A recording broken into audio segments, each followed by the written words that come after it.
இறை இயேசுவில் பிரியமுள்ள சகோதர சகோதரிகளே, உங்கள் அனைவருக்கும் பிறக்க இருக்கும் பாலன் இயேசுவின் அமைதியும் வாழ்த்துக்களும்.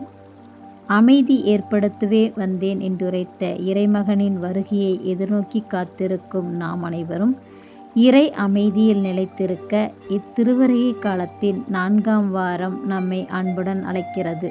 திருச்சபையில் பல்வேறு விழாக்கள் சிறப்பாக கொண்டாடி கொண்டிருந்தாலும் 3 பேரின் பிறந்த நாட்களை இன்னும் சிறப்பாக கொண்டாடி கொண்டு வருகின்றோம்.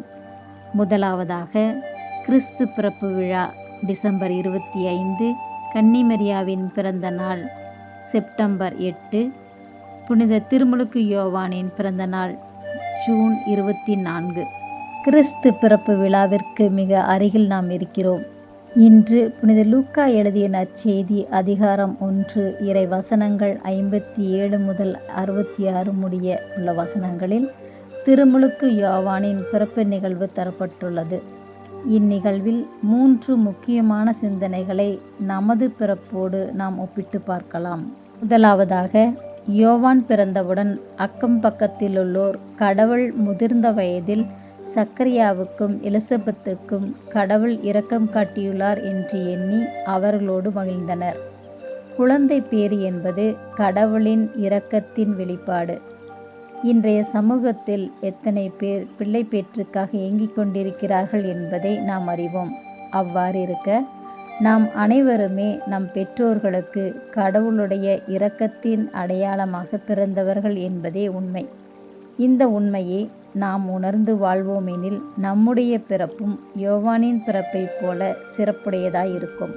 இரண்டாவதாக, யோவான் என பெயரிட வேண்டும் என்று சொன்னவுடன் சக்கரியாவின் நா கட்டவிழ்ந்தது. அவர் இறைவனை போற்றி புகழ்ந்தார்.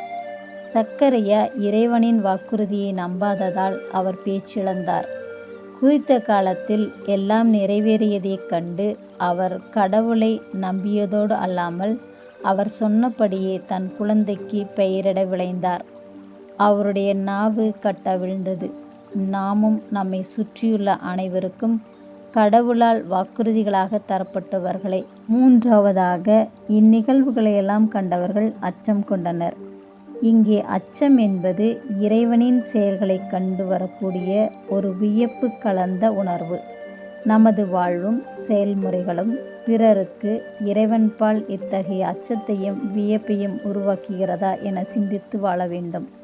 அவ்வாறு வாழ்ந்தால் நமது பிறப்பும் சிறப்படையும். நம்முடைய அன்றாட வாழ்க்கையில் கடவுள் இரக்கத்தின் அடையாளமாக இருக்கிறார் என்பதை முழுமையாக உணர்வோம்.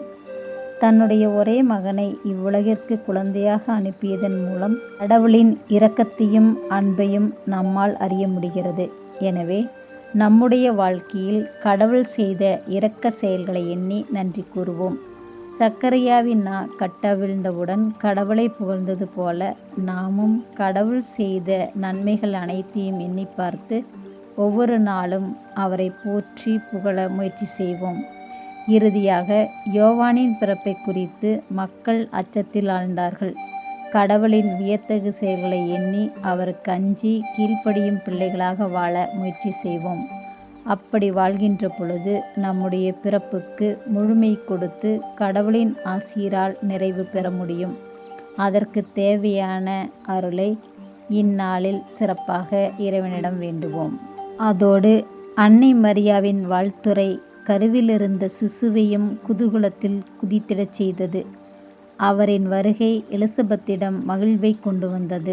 அன்னை மரியாவின் வார்த்தைகள் எவ்வாறு மகிழ்வை தந்ததோ அதுபோல நம்மை சந்திப்பவர்களுக்கு நல்லதை செய்து சந்தோஷத்தை பெருக்குவோம். இந்த சிந்தனைகளை மனதில் தாங்கி அன்னை மரியாவைப் போல அமைதியோடு ஆண்டவனின் வருகைக்காக காத்திருப்போம்.